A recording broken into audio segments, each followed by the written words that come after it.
एक लंबे समय तक राज्यसभा में नेता प्रतिपक्ष रहे जम्मू कश्मीर के पूर्व मुख्यमंत्री गुलाम नबी आजाद एक नेशनल पार्टी, राष्ट्रीय लेवल की पार्टी बनाने की बात कर रहे थे और अब जम्मू कश्मीर आज आए हैं और यहां पर उन्होंने कहा कि जम्मू और कश्मीर संभागों के नेता मिलकर पार्टी का नाम और पार्टी का निशान क्या होगा यह सब कुछ तय करेंगे।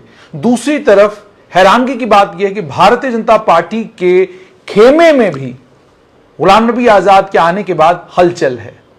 इस हलचल को कैसे अंडरस्टैंड किया जाए और डॉक्टर फारूक अब्दुल्ला एक बयान गुलाम नबी आजाद के ऊपर देने के बाद खामोश क्यों? महबूबा मुफ्ती जो अक्सर हर नई बनने वाली पार्टी को डी पार्टी बीजेपी की, बी पार्टी बीजेपी की कहती रहती, वो खामोश क्यों हैं? और सैयद अल्ताफ बुखारी आखिरकार परेशान क्यों हैं? इन तमाम बातों पर बात करने के लिए मेरे साथ हैं वरिष्ठ पत्रकार जफर चौधरी। जफर साहब बहुत बहुत शुक्रिया। जफर साहब मुझे सबसे पहले ये बताइए कि एक तो सबसे पहले मैं आप तमाम लोगों को बताऊं कि जफर साहब द डिस्पैच इनका वेब पोर्टल है और उस द डिस्पैच के ऊपर इनका एक लेख भी उसके ऊपर आया हुआ है। आप लोगों से गुजारिश, अगर आप तफसीली उस लेख को पढ़ना चाहें तो वहां पर वो आपको मिलेगा और आपको उससे भी बहुत सारी चीजें गुलाम नबी आजाद को लेकर मालूम पड़ेंगी। जफर साहब सबसे पहले मुझे ये बताइए कि गुलाम नबी आजाद क्या नई दिल्ली का आदमी है? ये लोगों का पहला सवाल है। मेरा ये मानना है कि 1930s में क्योंकि जम्मू कश्मीर की पॉलिटिक्स बहुत यूनिक है और बहुत सारी चीज़ें जो हिस्टोरिकल बैकग्राउंड में है, 1930s से जब नेशनल कॉन्फ्रेंस वजूद में आई थी, पहले मुस्लिम कॉन्फ्रेंस, एक मुसलमानों की पार्टी, जब नेशनल कॉन्फ्रेंस आई थी तब से लेकर आज तक हर एक पार्टी जम्मू कश्मीर में जो है वो नई दिल्ली की पार्टी ही है। अच्छा, आप कहते हैं तमाम नई मेरे ख्याल से हर एक पार्टी जो है नई दिल्ली की पार्टी है।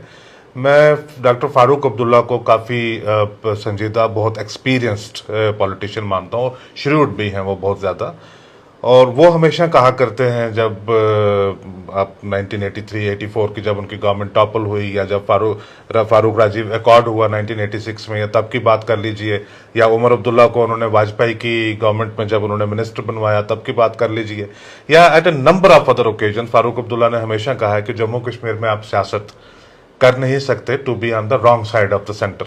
जम्मू कश्मीर में आपको सियासत करनी है तो सेंटर के साथ आपकी अच्छी ही दोस्ती रहेगी तो तभी सियासत की जा सकती है।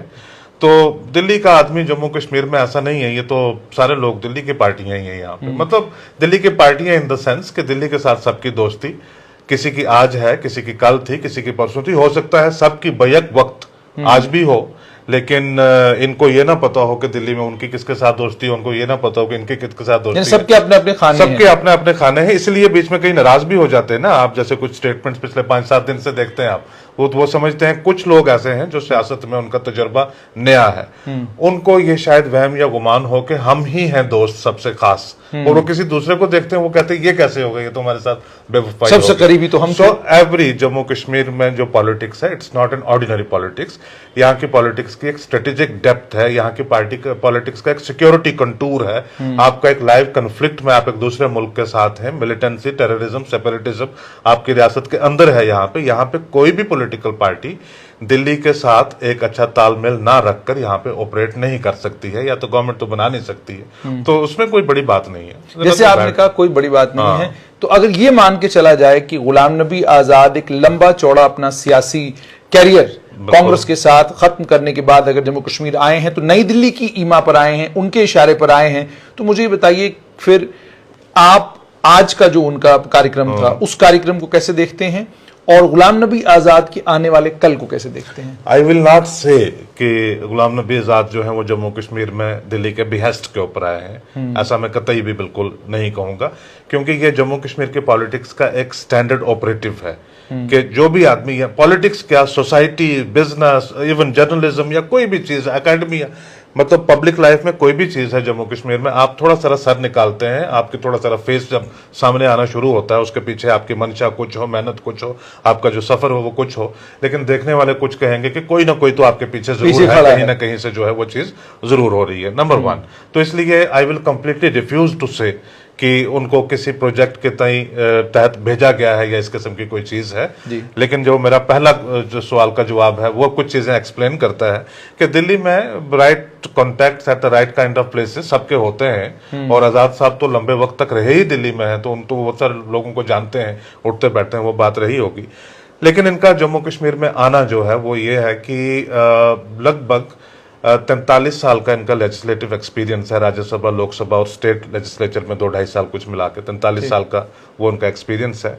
और लगभग 47 साल पूरे जो है वो इन्होंने नेशनल पॉलिटिक्स में दिए हैं। ठीक। और इतना 47 ईयर्स तक जो है वो सस्टेन करना नेशनल पॉलिटिक्स में जो है बहुत मुश्किल होता है वो। ठीक। और एक ही पॉलिटिकल पार्टी में रहकर सस्टेन करना वो उससे भी ज्यादा मुश्किल होता है कि आप कांग्रेस वर्किंग कमेटी के मेंबर लंबे समय तक, मतलब आप लगभग 4 दहाइयों तक CWC के मेंबर रहे हो। ऐसी कोई रियासत नहीं है हिंदुस्तान की जिसके आप जनरल सेक्रेटरी ना रहे हो। मुझे याद है यहाँ पे एक हीरानगर में एक रैली थी, तो हम कवरेज के लिए गए थे, 2001 या 2 की बात है।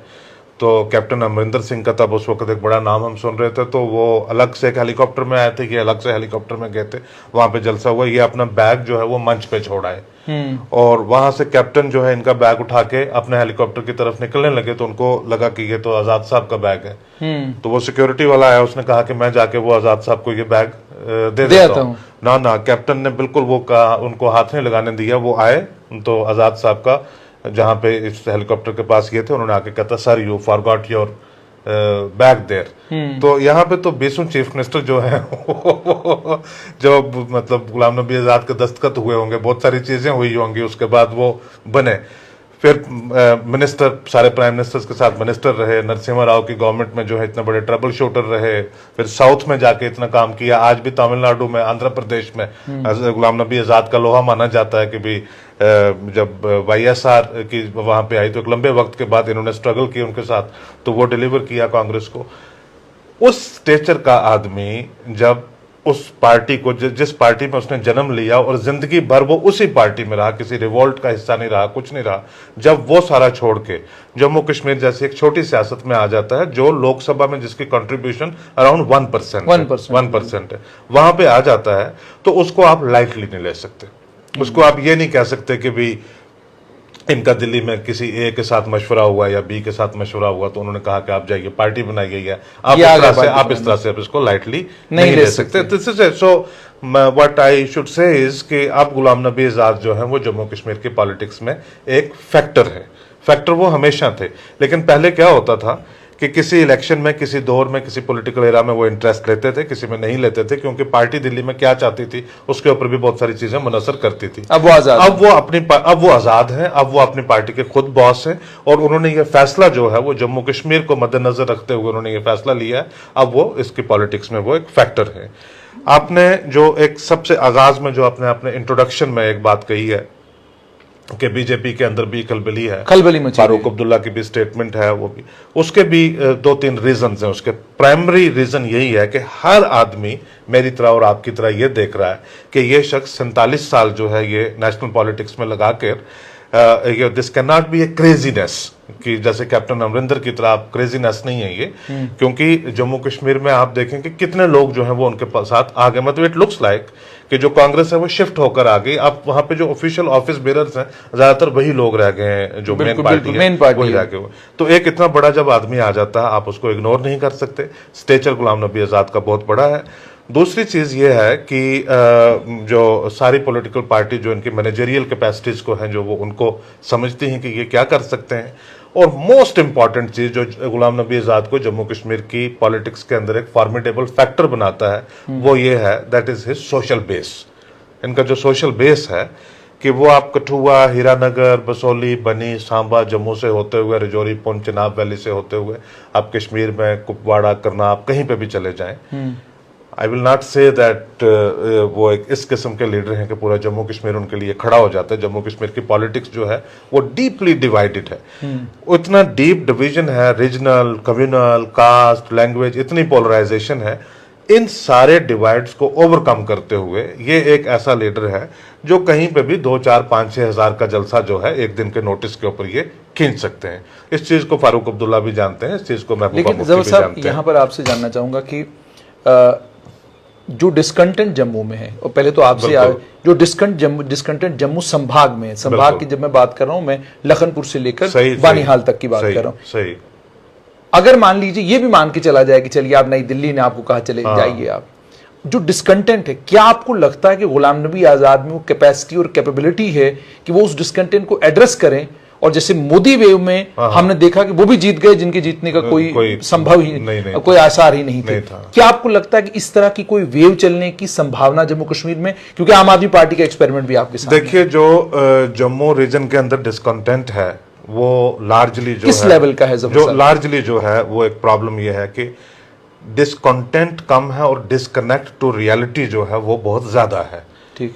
2 दिन पहले लेफ्टिनेंट गवर्नर ने अपनी स्पीच में एक बात कही और वो पिछले 70 इयर्स में पहली बार जो है वो जम्मू कश्मीर के अंदर कही गई है। वो बहुत सारे लोगों ने नोटिस नहीं किया। उन्होंने कहा कि जो जम्मू की डिस्क्रिमिनेशन की, भेदभाव की जो सेंटिमेंट है, स्टोरी है, this is a hoax story. उन्होंने कहा कि इसमें रियलिटी नहीं है। किसी वक्त में हुआ करता होगा, लेकिन इस बात को आप भूल जाएं। ये फोबिया आपका बहुत बड़ा, और ये चीज जो है ये पिछले 20 साल से कम मैं लगातार भी कहता आ रहा हूं। किसी ने नहीं कही, ये कोई कहता नहीं है। उसकी वजह, और आपने बड़े इंटरव्यूज में हमारे साथ कई बार आपके साथ बात की है। उसकी वजह क्या है कि कम से कम पिछले 30 साल से जो सारा डेवलपमेंट डाटा है, सारे पैरामीटर्स हैं, सारे फैक्टर्स हैं, वो सारी चीजें ऑनलाइन अवेलेबल हैं। जो नहीं है वो आप आरटीआई से किसी तरीके से आप वो हासिल कर सकते हैं। तो वो उस तरह की डिस्क्रिमिनेशन यहाँ पे नहीं है। जम्मू में मसला एक जो है वो सेंटिमेंट का है। जम्मू में मसला जो है वो एक पॉलिटिकल स्टेचर का मसला है।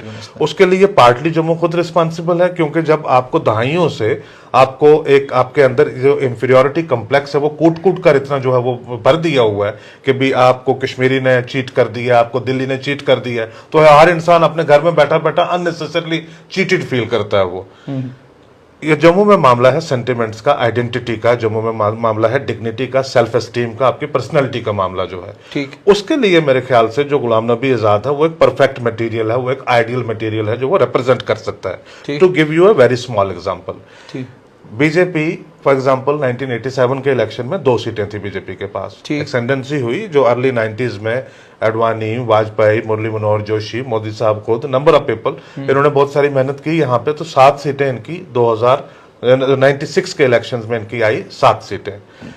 उसी ट्रेजेक्ट्री को अगर आप फॉलो करें तो 2002 के इलेक्शन में ये 10 तक पहुंच सकते थे, जो 2002 में नहीं ये पहुंचे, 2008 के इलेक्शन में जाकर पहुंचे। 2002 में आई इनकी सिर्फ 1 सीट। उसको आप एनालाइज करें कि ये क्या वजह हुई कि 96 में इनकी 7 सीटें थी, 2002 में 1 सीट, और फिर 2008 में 11 सीटें। उसकी वजह ये थी, the moment Ghulam Nabi Azad arrived in Jammu as PCC chief, 2001 में जब वो पीसीसी चीफ बनकर आ गए यहाँ पे, तब जम्मू में हिंदू ने, मुसलमान ने, सब ने जो है मिलकर एक चीज देखी कि ये है वो पहली हिस्टोरिक अपॉर्चुनिटी कि जम्मू सूबा का एक आदमी जो है वो जम्मू कश्मीर रियासत का चीफ मिनिस्टर बन सकता है। पॉसिबिलिटी है, बन सकता है। क्योंकि उस कैंपेन को, सिर्फ इलेक्शन की कैंपेन नहीं, उन पूरे 2 सालों को, I was a young reporter, तो मैंने बहुत क्लोजली उसको कवर किया। हर जगह मैंने ट्रैवल करके देखा, इनको भी अकम्पनी किया, इनके ओपोनेंट्स को भी अकम्पनी किया, बीजेपी वालों के साथ भी गए, हर जगह हम गए। एक डीप इनसाइड फीलिंग थी जो बीजेपी के कोर क्वार्टर्स हैं, आरएसएस के नजदीक वाले लोग हैं, उन सब में एक फीलिंग थी कि वोट गुलाम नबी आजाद को जाने दो, वोट गुलाम नबी आजाद को जाने दो। कारण ये कि गुलाम नबी आजाद को वोट जाएगा, एक चीफ मिनिस्टर अगर ये बनेगा, कम से कम कश्मीर से वो ट्रेवल करके पावर जम्मू तो आ जाएगी, रहेगी एक ऐसे आदमी के पास जो जम्मू के मेजॉरिटी सेंटिमेंट यानी हिंदू सेंटिमेंट को रिप्रेजेंट नहीं करता है, जो कश्मीरी में भी बात कर लेता है, जो रहने वाला भी डोडा डिस्ट्रिक्ट का, भद्रवाह का है, लेकिन एक आपके पास जो एक अनप्रेसिडेंटेड जो जिंक्स है वो आपका ब्रेक हो जाएगा, आपका कश्मीर से पावर जो है वो ट्रेवल करके। अब की बार गुलाम नबी आजाद, नेक्स्ट टाइम देखेंगे कि और जो है जो कोर जम्मू है वहां से शायद कोई आ जाए। 20 ईयर्स लेटर मैं फिर रियलाइज करता हूं कि अनफॉर्चुनेटली इसमें मैं और आप बहुत कम रोल प्ले कर सकते हैं, क्योंकि हमसे थोड़ा कोई सुनेगा कि आप ऐसे कर लीजिए। अनफॉर्चुनेटली जम्मू में उस किस्म की पर्सनालिटी कोई आज तक भी इमर्ज नहीं हो पाई जो पूरे जम्मू को कास्ट से, कम्युनिटी से, रिलीजन से ऊपर उठकर जो पूरे जम्मू को रिप्रेजेंट करे, नंबर 1। नंबर 2, जो मनोज सिन्हा ने जो परसों बात कही, बड़ी इंपॉर्टेंट बात एक और कही, जो जम्मू में ना कोई कहने के लिए तैयार है, ना कोई सुनने के लिए तैयार है। वो बड़े गुस्से में आगे बात करते हुए स्मार्ट सिटी का कोई प्रोजेक्ट अनाउंस करना था, वहां पे मेंबर ऑफ पार्लियामेंट भी थे वहां पे और मेयर भी थे वो, क्योंकि उन्होंने अपनी अपनी तकरीरों में कहा ना कि श्रीमान जम्मू के साथ भेदभाव है, ये है वो है। उन्होंने कहा यार क्या भेदभाव की बात करते हो, कौन सा भेदभाव है यहाँ पे, तो आप इसको ये ओवरकम दिस फोबिया। दूसरी बात उन्होंने कही कि कश्मीर के खिलाफ जो हेट सीप की जाती है यहाँ पे। वो कहते हैं मैं उसको खुद ही टॉलरेट नहीं करूंगा, मैं this is really very bad. कहते हैं कश्मीर और जम्मू एक रियासत का या एक पॉलिटिकल एंटिटी का या एक एडमिनिस्ट्रेटिव एंटिटी का दो कॉन्स्टिट्यूएंट पार्टनर्स हैं और ये दोनों मिलकर जो है ये हिंदुस्तान का हिस्सा है। अगर यहाँ पे कोई इस किस्म का सेंटिमेंट जो है वो उभारा जाता है कि कश्मीर की नफरत के ऊपर जो है वही सियासत जम्मू के अंदर कामयाब हो सकती है, तो उसका कोई फायदा नहीं। तो उस 20 साल के अंदर गुलाम नबी आजाद के बाद एक नया लीडर क्यों नहीं इमर्ज हो सका कि जो जम्मू कश्मीर का चीफ मिनिस्टर बन सके? क्योंकि जो मॉडल है वो उस 20 साल में वही चला, वही चेंज नहीं हुआ। मॉडल वही चला कि आप जम्मू में सियासत में कामयाब इसी सूरत में हो सकते हैं कि एक तो आप कश्मीर का जो एक फोबिया क्रिएट करके रखेंगे कि कश्मीर खा जाएगा, दूसरा आप रोज बताते रहेंगे कि दिल्ली वाले कश्मीर के साथ मिले हुए हैं, वो हमारे साथ चीट कर रहे हैं और हमारे साथ जो है वो बहुत बड़ी डिस्क्रिमिनेशन हुई है, हमें या तो अलग कर दो, हमें कुछ कर दो, यहां तक कह देंगे हमें हिमाचल के साथ लगा दो, तब जाकर हम कहीं बच पाएंगे। अपनी शख्सियत को थोड़ा सारा, अपने जो पोटेंशियल है, अपनी सारी चीजों को उभारा जाए, देखा जाए कि हम तो वाकई कद में हर लिहाज से बड़े हैं, ठीक है, और हम कैपेबल हैं ये सारी चीजें करने के लिए, तो तब स्टोरी मुख्तलिफ होती। तो गुलाम नबी आजाद के लिए जो ग्राउंड 2002 में था वो ग्राउंड जो है वो आज भी 2022 अवेलेबल है, वैसे ही है। बिल्कुल कितना बड़ा खतरा मानते हैं भारतीय जनता पार्टी के लिए गुलाम नबी आजाद को? खतरा इन द सेंस कि भारतीय जनता पार्टी जो है वो एक लोन प्लेयर रहा है पिछले 4 साल के अंदर, जून 2018 से लेकर अभी तक, और उसको पहले एक एडवांटेज अवेलेबल थी कि 2015 से लेकर 18 तक वो पावर में रहे, और 18 से लेकर पावर में ये एक अलग अलग नैरेटिव है, जम्मू वाले अलग समझते हैं, कश्मीर वाले अलग समझते हैं, लेकिन पावर में इन्होंने पीडीपी को अच्छी तरह से दबा के अपना जो जम्मू के इंटरेस्ट में जिस तरह से कर सकते थे, जितनी इनकी कैपेबिलिटी थी वो की है। तो लिहाजा एक प्रेजेंस और एक जो 50-60 साल से लोगों के बीच में ये एक सोच थी कि बीजेपी को वोट देकर जो है वेस्ट करने वाली बात होती है, क्योंकि पावर में तो ये आ नहीं सकते, वो हो गया, आप उसको ओवरकम करके कि बीजेपी भी पावर में आ सकती आई। और 4 साल से जो सारा जो इंफ्रास्ट्रक्चर है वो बीजेपी को सारी ओपन स्पेस, अनराइवल्ड, अनचैलेंज्ड जो खाली स्पेस है वो सारी बीजेपी ही एंजॉय कर रही है पिछले 4 साल से। इसलिए हमें हर जगह बीजेपी नजर आती। आज भी अगर आप इंटरनेट के ऊपर तस्वीरें देखें तो आपको रविंद्र रैना मिलेंगे गुरेज में या कहीं पे जो है वो उधर जा रहे हैं, तो आपको हर जगह जम्मू कश्मीर के हर कोने में आपको बीजेपी की ही प्रेजेंस मिलेगी। बीजेपी की प्रेजेंस इसलिए आपको आज नजर आती है क्योंकि जो बाकी पार्टीज हैं उनके जो इंफ्रास्ट्रक्चर्स हैं, उनके जो रिसोर्सेज हैं, उनके जो हौसले हैं, खास करके वो काफी हद तक इनकेपेसिटेटेड है। अब जब वो कंपटीशन में आते हैं तो आप ये, I wish every party very well, मेरा तो मैं हर पार्टी को जो है वो उसको एनालाइज करता हूँ उसके स्ट्रेंथ के बेसिस के ऊपर। So I am not pro any party at all, not anti at all, लेकिन जब आप दूसरी पार्टीज कंपटीशन में जब आप उनको आते देखेंगी तो मेरा फियर ये है कि बीजेपी शायद अपना जो 2014 का ग्राउंड था उससे भी शायद उनको थोड़ा सा रेस्ट्रिक्टेड ग्राउंड नजर आए। कहने का मतलब कि अगर 25 सीटें 26 सीटें उनकी 2014 में थी तो मुझे नहीं लगता कि उन्होंने कोई उससे ज्यादा कोई प्रोग्रेस वो कर पाए, शायद उससे भी कम ही। यानी गुलाम नबी आजाद को भी इतना बड़ा फैक्टर मानते हैं? हाँ, नहीं, अगर गुलाम नबी आजाद ना आते, ये मैं आपको ये कह रहा हूं कि अगर आप गुलाम नबी आजाद को इस क्वेश्चन से अगर आप रिमूव कर दें, उस सूरत में भी जो बीजेपी का पोटेंशियल है वो इतना बड़ा नहीं था कि वो 44 के ऊपर चले जाए या 35 के ऊपर चले जाए।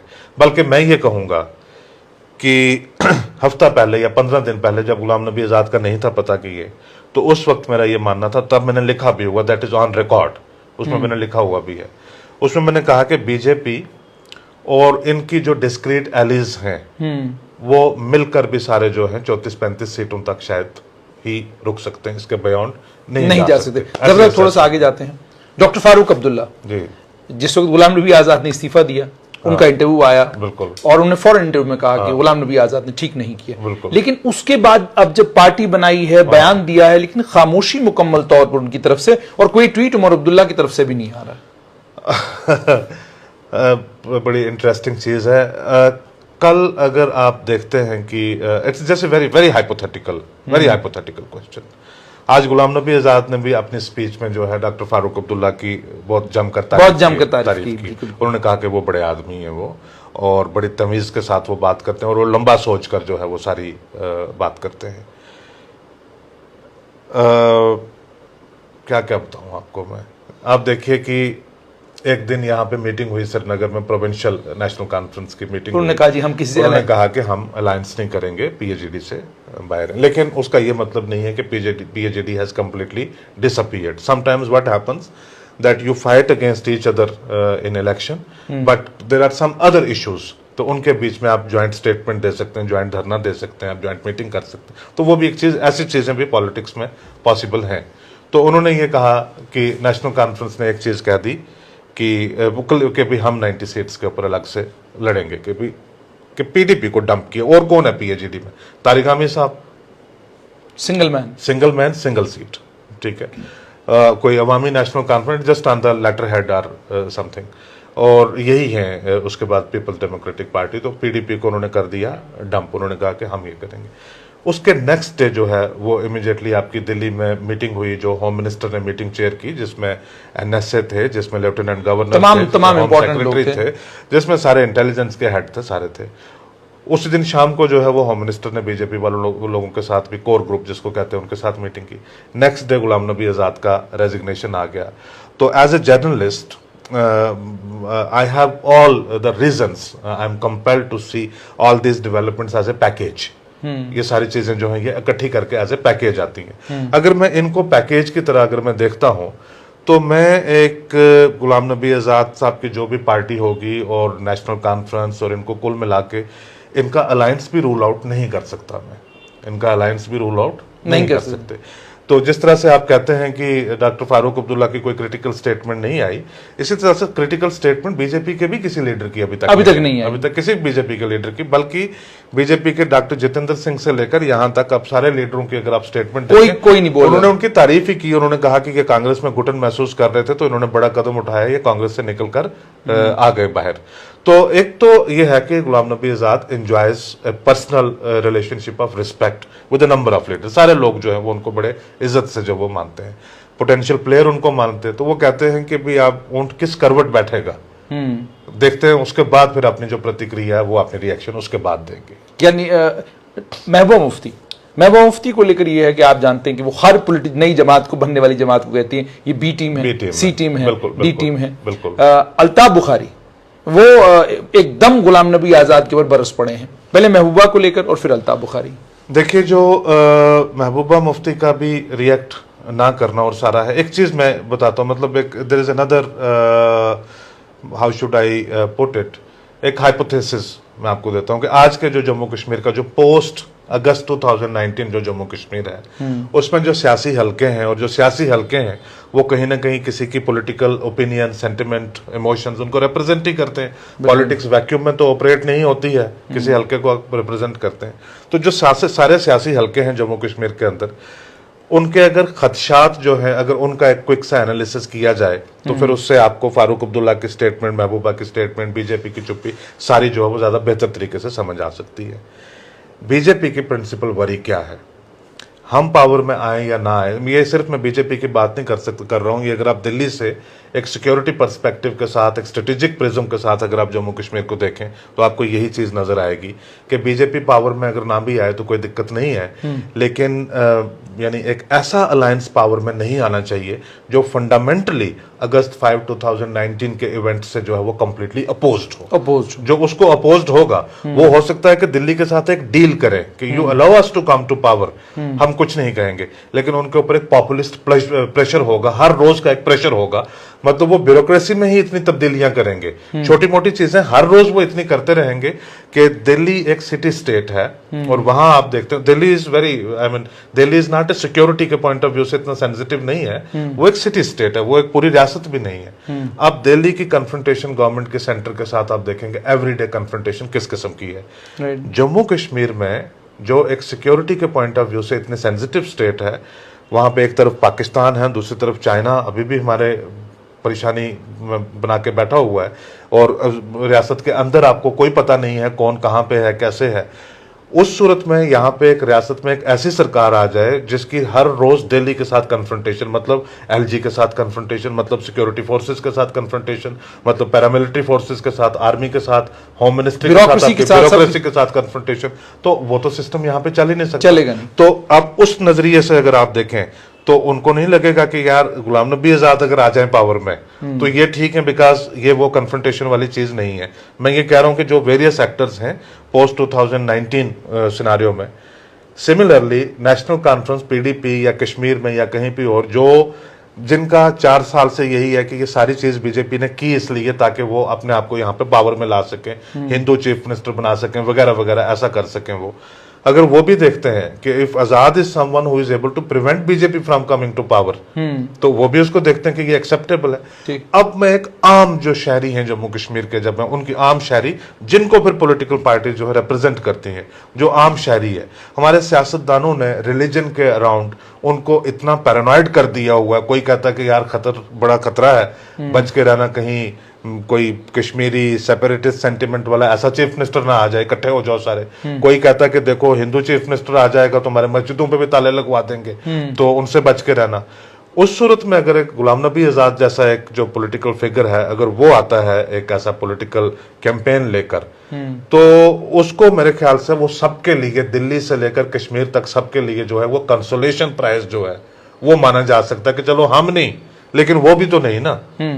तो अल्ताफ बुखारी को आप किस तरीके से देखते हैं? सैयद अल्ताफ बुखारी जो हैं, वो शायद उन्होंने खुद भी 1-2 इंटरव्यूज में उन्होंने खुद ही कह दिया है, उन्होंने वो मैंने कल भी देखा कि मेरे ख्याल से एक जो पॉलिटिकल मैच्योरिटी जो है वो ये होती कि ये जो इस गुलाम नबी आजाद साहब के जो इवेंट्स हैं, इन सब के साथ वो कोइंसाइड करके उन्होंने जितनी रिएक्शंस दी हैं, वो शायद अगर ना देते तो वो शायद ज्यादा बेहतर रहता, और उनके ऊपर एक्ट करते तो वो ज्यादा अच्छी तरह से रहता। ये तो नहीं है कि उनको ये लग रहा है कि उनकी पार्टी के कुछ लोग जो हैं वो पार्टीज का अगर आप पूरी तरह से एनालाइज करें तो मेरे ख्याल से एक आखिरी नहीं है, one of the conversations with you कुछ महीने पहले जो मैंने आपके साथ बात की थी, उसमें मैंने आपके साथ एक बात कही थी कि एक जम्मू कश्मीर जैसी रियासत में जो नोटेबल बड़े पॉलिटिशियंस होते हैं वो 250-300 के करीब होते हैं। यानी कुछ पिछली असेंबली में एमएलए रह चुके होंगे, कुछ उससे पिछली में रह चुके होंगे, कुछ उसमें हारे होंगे, कुछ आने वाली असेंबली के लिए तैयारी कर रहे होंगे, और कुछ हैं जो इलेक्शनों से भी ऊपर हैं, उनकी भी बड़ी शख्सियत है।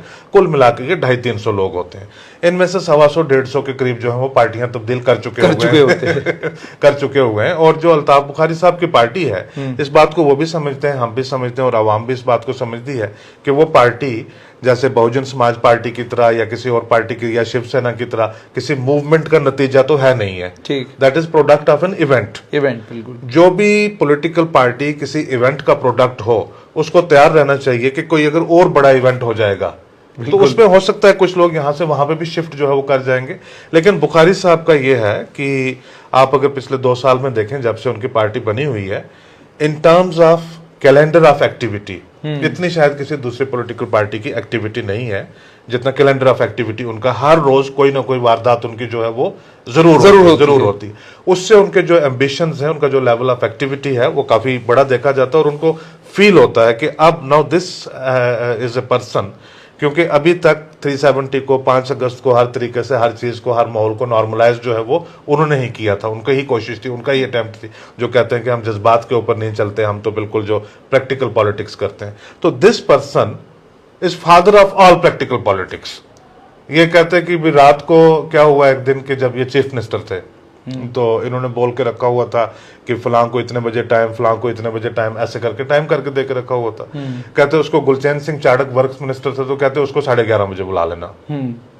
तो 11:15 या 20 के ऊपर किसी के साथ जो है एक मुलाकात हुई, फिर दूसरा आदमी आया तो उन्होंने कहा कि वो चाड़क साहब आएंगे तो बिठा लेना। इनके प्राइवेट सेक्रेटरी से पूछे, उनको याद नहीं रहा हुआ था चाड़क को बताने के लिए। वो इन्होंने आजाद साहब ने उसको कहा कि भी वो चाड़क साहब को बिठा देना, तो वो परेशान हो गया कि यार चाड़क साहब से तो बात ही नहीं हुई।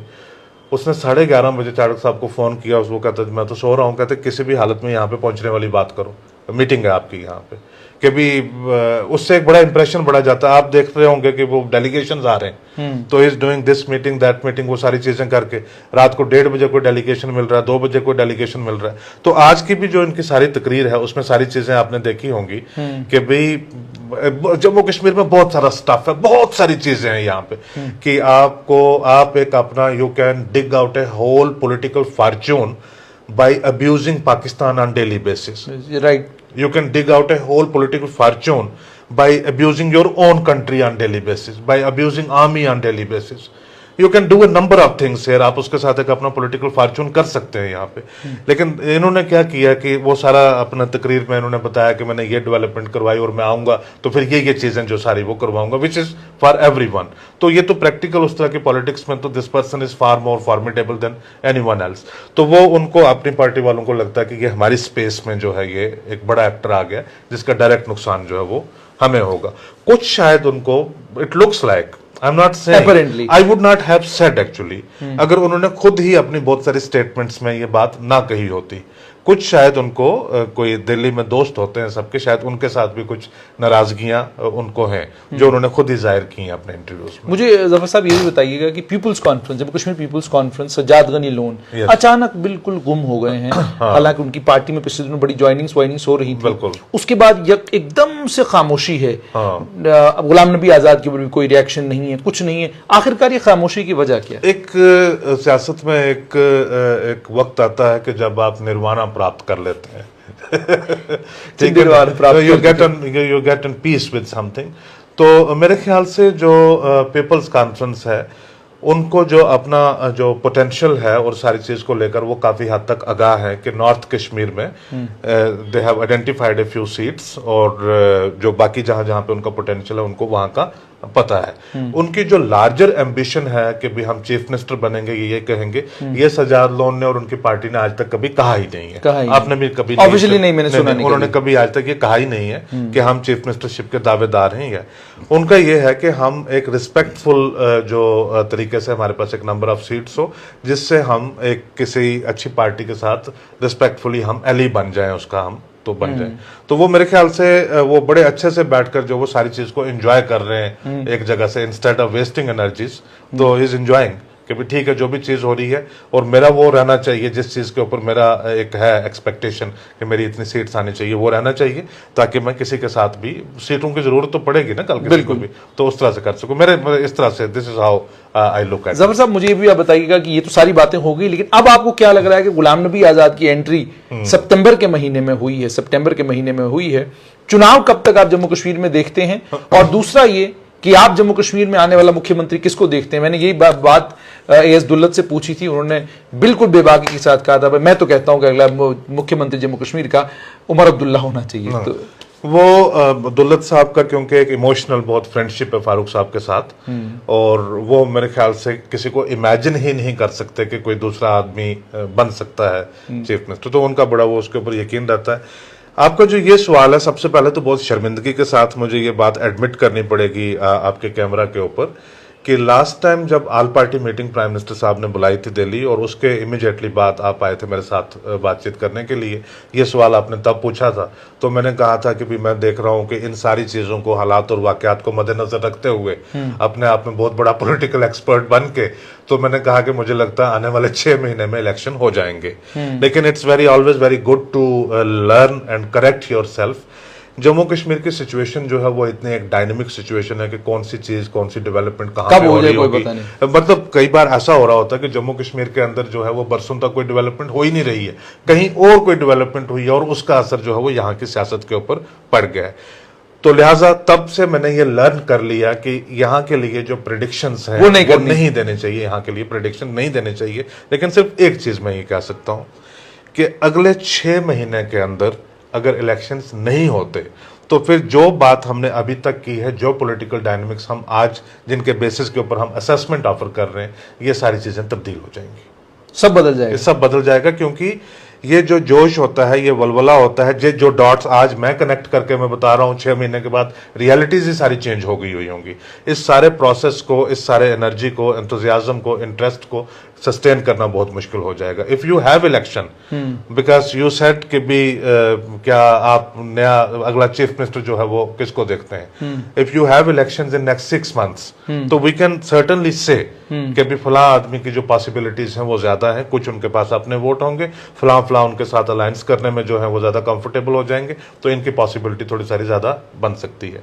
6 महीने के अंदर चुनाव होंगे तो ये सारी चीजें इसी तरह से इमर्ज होंगी। अगर 6 महीने के अंदर चुनाव ही नहीं होते तो फिर बड़ा मुश्किल है। जो मैंने एक आखिरी अपना पीस लिखा था कोई 2 महीने पहले चुनाव को लेकर, जो मैंने लिखा था उसमें मैंने एक चीज कही थी, बड़ा एक आर्गुमेंट मैंने उसमें बिल्ड किया था कि इलेक्शन यहाँ पे करवाने की किसी को ना कोई मजबूरी है, ना जल्दी है, ना कोई चिंता है, क्योंकि सेंटर कभी नहीं चाहेगा कि यहाँ पे इलेक्शन हो और इलेक्शन के आउटकम में एक ऐसी पॉलिटिकल पावर आके लेजिस्लेचर में बैठ जाए और एग्जीक्यूटिव में बैठ जाए जो रोज सेंटर के साथ कन्फ्रंटेशन ले। उससे तो बेहतर है जिस तरह से ये चल रहा है। नंबर 1। नंबर 2, इस जम्मू कश्मीर के अंदर आपको किसी भी वक्त 200, 500 या 1000 लोग इकट्ठे होकर सड़क के ऊपर आकर एक आवाज में ये कभी कहते हुए आपको सुनाई नहीं देंगे कि इलेक्शन करवाओ। वो कभी नहीं होगा, क्योंकि यहाँ जम्मू की अगर आप बात करें तो यहाँ पे लोग वो कहेंगे कि यार इलेक्शन नहीं होते, पता नहीं इलेक्शन होंगे, कौन अब्दुल्ला मुफ्ती पता नहीं कौन आके बैठ जाएगा, इससे बेहतर है कि सिन्हा साहब भी ठीक हैं, इन्हीं के साथ ही चलते हैं। ठीक। कश्मीर में जो भी पार्टी इलेक्शन के लिए कहेगी उसको सब बोलेंगे कि जी ये तो सेंटर के आ रही है, ये तो बीजेपी के साथ डील करके आ गए, इसलिए इनसे जो है 370 की ये बात ही नहीं कर रहे हैं, जो किसी के हाथ में है ही नहीं है उसकी बात नहीं कर रहे हैं, इलेक्शन की बात इन्होंने करनी शुरू कर दी है। तो लिहाजा वो एक मेरा ओपिनियन है कि इलेक्शन कब होगा, कैसे होगा, वो बड़ा एक सस्पिशियस। लेकिन अब चीफ मिनिस्टर के चेहरे के तौर पर भी किसी को नहीं देख रहे अभी। आप जिस डिस्कशन के आप इंटेंशन के साथ यहाँ पे आए थे कि गुलाम नबी आजाद के बारे में बात करें, तो उनको एक पोटेंशियल कंटेंडर के तौर के ऊपर रूल आउट किसी सूरत में नहीं किया जा सकता। दूसरी एक और बात है, उससे मैं जो एक मेरा आर्ग्यूमेंट है, I would like to stick to that argument as well, कि एक सिक्योरिटी के पॉइंट ऑफ व्यू से, स्ट्रेटेजिक पॉइंट ऑफ व्यू से, अगर दिल्ली से एक लॉन्ग टर्म पॉलिसी अगर आप जम्मू कश्मीर के बारे में आप देखते हैं, तो मुझे नहीं लगता कि एक जो बीजेपी की गवर्नमेंट है वो सूट करती है इमीडिएटली जो इलेक्शन 5 अगस्त के बाद जो इमीडिएटली इलेक्शन होगा, मुझे नहीं लगता कि उसमें बीजेपी की गवर्नमेंट सूट करती है। तो आप नैरो डाउन हो जाते हैं बिटवीन गुलाम नबी आजाद, नेशनल कॉन्फ्रेंस, आप इन चीजों के बीच में थोड़ा सा नैरो डाउन जो है वो हो जाते हैं। लेकिन कब कौन सी चीज बदल जाए उसका कुछ कहा नहीं जा सकता, लेकिन यही एक्टर है जो नजर आते हैं। बहुत बहुत शुक्रिया। तो आपने सुन लिया, जफर चौधरी के साथ बातचीत ही। द डिस्पैच आप पढ़ा करें, द डिस्पैच वेबसाइट भी है और डिस्पैच के ऊपर अगर आप जाएंगे तो जितनी भी ये हमारे बीच में बातचीत हुई है, ये इनका जो अपना ख्याल है, ये जो इनके अपने विचार हैं, ये वहां पर सब आपको पढ़ने के लिए मिलेंगे। एक वेब पोर्टल है, बड़ा बेहतरीन वेब पोर्टल है। उम्मीद और तवक्का ये कि आप डिस्पैच पर भी जाएंगे, स्ट्रेट लाइन को भी साथ साथ देखते रहेंगे। तो साथ में अब एक इस बात पर बात खत्म हुई कि नई दिल्ली को फिलहाल जम्मू कश्मीर में यह सूट करता है कि बीजेपी शासित जम्मू कश्मीर के बारे में सोचना बंद कर दें और सोच ये हो कि जम्मू कश्मीर में एक स्टेबल, ताकतवर हुकूमत मिले, जो हुकूमत मरकज के साथ, सेंटर के साथ, केंद्र के साथ किसी भी किस्म की कोई कॉन्फ्रंटेशन ना ले। यह कहना है जफर चौधरी का।